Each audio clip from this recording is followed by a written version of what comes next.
దేవుని ఘనమైన నామమునకు స్తోత్రములు. ఈ వాగ్దానం వింటున్న మీకందరికీ మన ప్రభువును ప్రియరక్షకుడైన యేసుక్రీస్తు నామములో శుభములు, మా హృదయపూర్వకమైన వందనములు తెలియచేస్తున్నాం. ఈరోజు దేవుని వాగ్దానం యెషయా గ్రంథం 46వ అధ్యాయము 4వ వచనం. నిన్ను ఎత్తుకొనుచు రక్షించువాడను నేనే.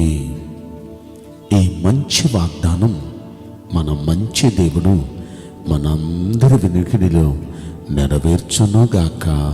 ఆమేన్. ప్రియ దైవ జనాంగమా, మన దేవుడు ఇస్తున్న శ్రేష్టమైన వాగ్దానం చూడండి.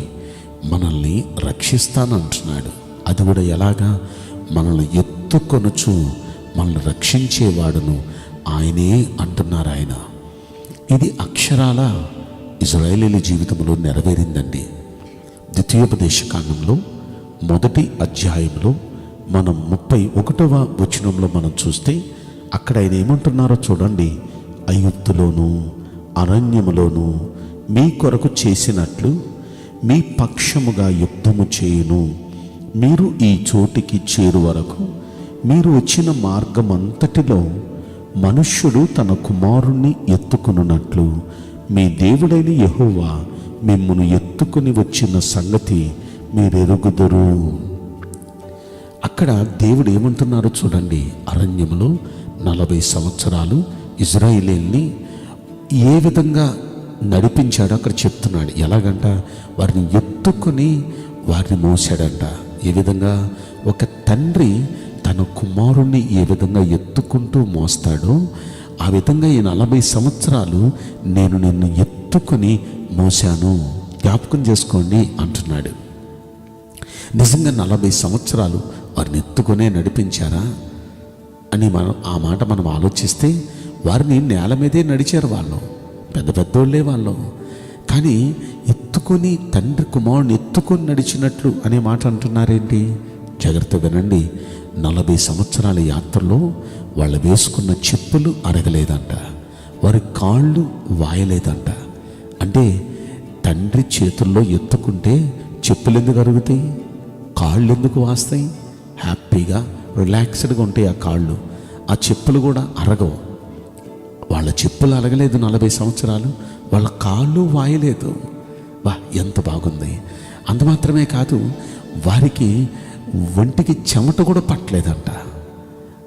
వారు ఒళ్ళో ఉంటే, ఆయన తండ్రి మోస్తూ ఉంటే వారి ఒంటికి ఎందుకు చెమట పట్టిద్ది? నిజంగా తండ్రి తన కుమారుని ఎత్తుకొని మోసినట్లుగా దేవుడు ఇజ్రాయేలీని ఆ విధంగా నడిపించాడండి. ఒంటికి చెమట పట్టలేదు, ఆ వస్త్రాలు మాయలేదు వారు. అంత మాత్రమే కాదు, ఆ చెప్పులు అరగలేదు, ఆ కాళ్ళు వాయలేదు. అద్భుతం అండి. ఇంకా అలా మనం చెప్పాలంటే 40 సంవత్సరాలు వాళ్ళకి ఎండ దెబ్బ తగలలేదు, 40 సంవత్సరాలు వాళ్ళకి చలి దెబ్బ తగలలేదు. రాత్రి చలి దెబ్బ లేకుండా అగ్ని స్తంభం నుండి వారిని కాపాడాడు. పగలు ఎండ దెబ్బ తగలకుండా ఆయన మేఘంలో ఉండి ఆ మేఘం ద్వారా నీడనిస్తూ వారిని కాపాడాడు. ఈ విధంగా 40 సంవత్సరాలు నడిపిస్తూ వారికి ఆహారానికి లోటు లేకుండా ఆహారాన్ని కురిపించాడు. ఎంత బాగుందో ఆహారం! నీరు కావాలంటే రాతి బండలో నుండి వారికి నీరు రప్పించాడు. ఎడారిలో కూడా వారి కోసం నీటి బుగ్గలు పుట్టించాడు, నదుల్నే రప్పించాడు. ఎంత అద్భుతంగా అండి, ఎంత అద్భుతం! ఇలా 40 సంవత్సరాలు తండ్రి తన బిడ్డకు ఏ చిన్ని లోటు లేకుండా ఎలా చూసుకుంటాడో అలా ఏ లోటు లేకుండా ఎత్తుకుని వారిని నడిపించాడు. ఈరోజు నీ వాగ్దానం వింటున్న ప్రియ దేవుని బిడ్డలారా, అలనాడు 40 సంవత్సరాలు ఇశ్రాయేలీని ఎత్తుకొని వారిని శత్రుభీతి నుండి రక్షించి వారిని నడిపించిన ఆ దేవుడు ఈ రోజున మనకిస్తున్న వాగ్దానం చూడండి. నిన్ను ఎత్తుకొనొచ్చు నిన్ను రక్షించువాడను నేనే అంటున్నాడు. ఆయన మనల్ని ఎత్తుకోబోతున్నారు. అంటే మన బాధ్యతలన్నీ ఆయన ఎత్తుకోబోతున్నారు. ఎండ దెబ్బ తగలకుండా కాపాడబోతున్నారు, వెన్నెల దెబ్బ చలి దెబ్బ తగలకుండా కాపాడబోతున్నారు, ఏ అపాయం రాకుండా కాపాడబోతున్నారు, మన ఆరోగ్యాన్ని కాపాడబోతున్నారు, మన అక్కర్లన్నీ తీర్చబోతున్నారు, మన సమస్యలన్నిటికీ పరిష్కారం ఇవ్వబోతున్నారు, ఏ శత్రువు మన మీదకి రాకుండా కాపాడబోతున్నారు, రక్షించబోతున్నారు. ఎన్ని విధానాలుగా అలనాడు ఇశ్రాయేలీయులు 40 సంవత్సరాలు ఎత్తుకుని మోసినట్లు ఈరోజు మొదలుకొని వాగ్దానం వింటున్న ప్రియ దైవ జనాంగమా, మీలో ప్రతి వ్యక్తిని ఆయన ఎత్తుకొని రక్షించి ఆయన నడిపించును గాక. ఆమేన్.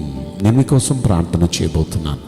పరిశుద్ధుడా, ప్రేమగల యేసురాజా, మీ పరిశుద్ధ బంగారు పవిత్రమైన నామమునకు నిండు మనసుతో కోట్ల కొలదిగా స్తుతులు స్తోత్రములు వందనాలు చెల్లిస్తున్నాం.